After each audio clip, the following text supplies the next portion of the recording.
Здруженијето Гласно со седиште во Штип летово спроведува истражување во 30 текстилни компании на истокот, кој се однесува на условите за работа во конфекциите и исполнување на законските обврски во делот на користење на годишните одмори. Реагирањето на ова здружение доаѓа по жалбите и по плаките на конфекционерки дека во конфекциите во кои се вработени нема основни услови за работа. Две од вкупно 3 пријави се однесуваат на текстилни компании од Штип и едно од Провиштип. За штипските фабрики се знае дека се претежно со странски капитал.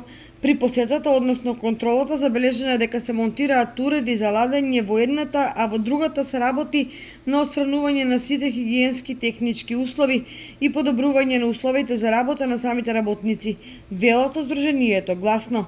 Третата пријава и инспекцијска контрола била во компанија во општина Провиштип, каде прво инспектор утврдил дека условите се во ред, но други инспектори утврдиле дека условите за работа не ги задоволуваат стандардите. Сега самите стопанственици постапуваат за исправување на овие неправилности.